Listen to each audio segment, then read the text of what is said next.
9 B-2 bombers just hit Iran. Nearly half of America's stealth bomber fleet gone in one mission.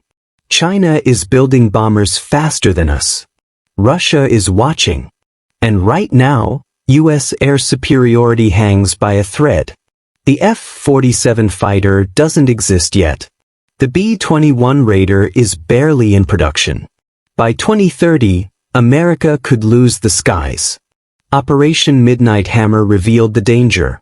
Only 20 B-2s were built, 19 remain, and we sent 9 on one strike. That exposed a weakness our enemies are ready to exploit.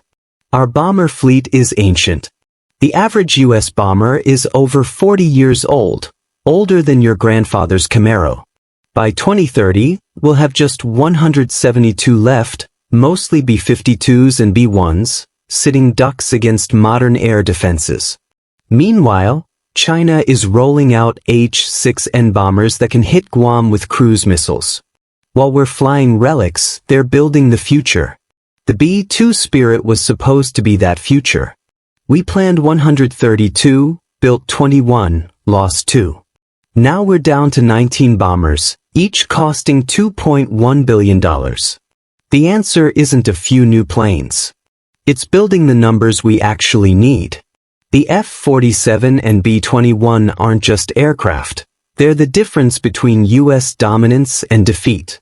If you believe America deserves the strongest air force in the world, drop air power in the comments and subscribe to see what's really coming next. The F-47 won't fight alone. It's a flying command center. It will coordinate drone swarms, run electronic warfare, and fuse sensors across the battle space.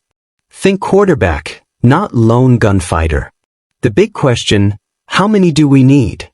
Analysts say 200 to 300, and for good reason. High-end wars produce rapid losses. Start with 50 and lose 10 in a week. You're already short. Production takes years. The F-47 must guarantee air superiority in 2 theaters at once, Atlantic and Pacific, Europe and Asia, so force size matters. At roughly $300 million each, they're expensive, but far cheaper than losing air dominance. The B-21 Raider is the next-generation stealth bomber, stealthier, cheaper, and buildable at scale. About 40 are being built at Northrop Grumman. The first flew in 2023 and combat-capable versions begin testing next year. It will replace the Cold War bomber fleet, B-1s, B-2s, and some B-52s. How many are enough? The Air Force wants 100. General Anthony Cotton says at least 145. Many experts argue for 200 plus. The B-21 must carry conventional and nuclear loads and penetrate advanced defenses. With maintenance and training reducing availability, 100 is likely insufficient. At roughly $700 million apiece versus the B-2's $2.1 billion, the Raider gives far more fleet for the money.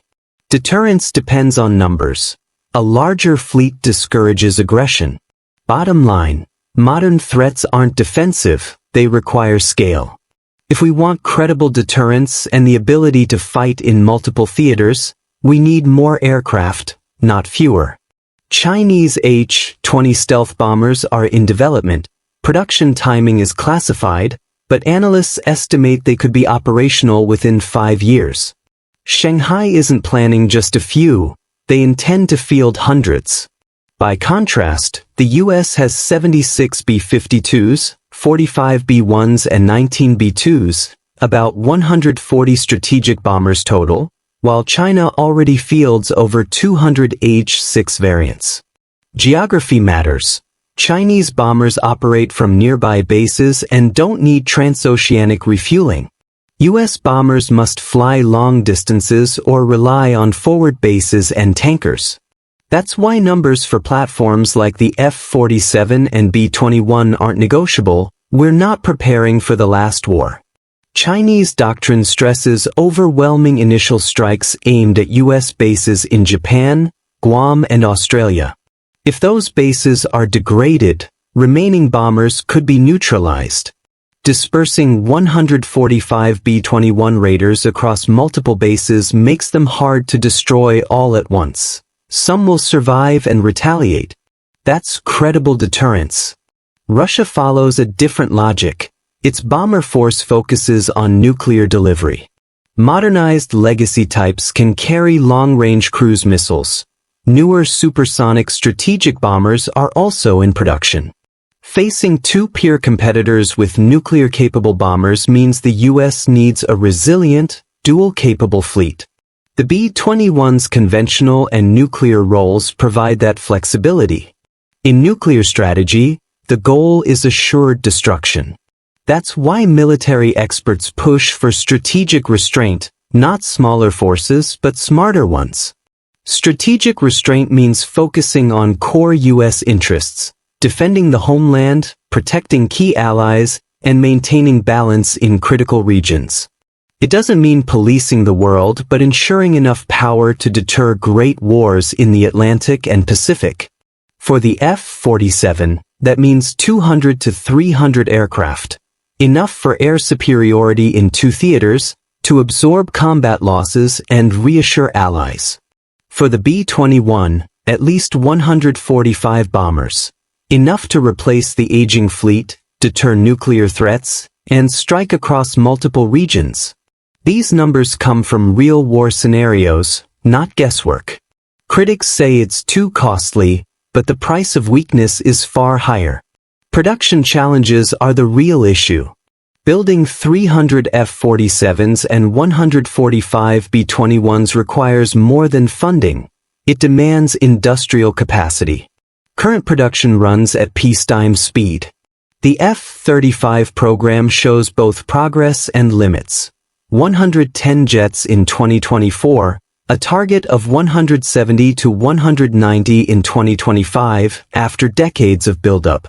The B-21 is slower, about 40 built, with only 10 to 15 per year expected.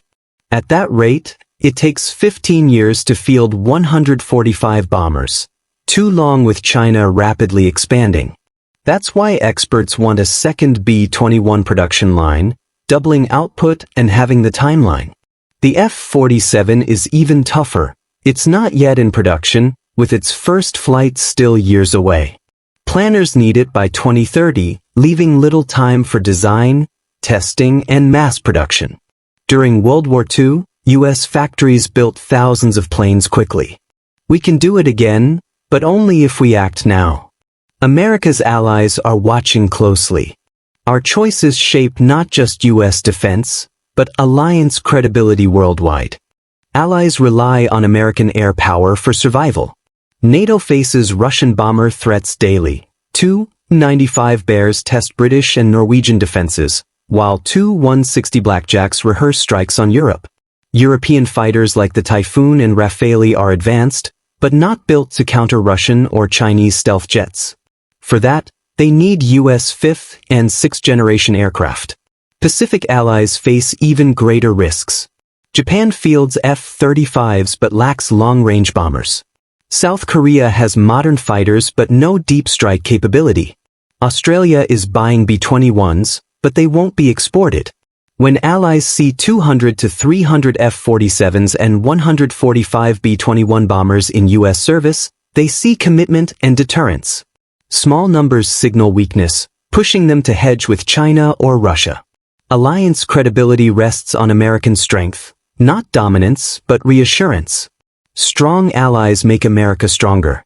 Weak allies make all more vulnerable. Now the cost. The F-47 program runs into the hundreds of billions. The B-21 program is nearing $200 billion.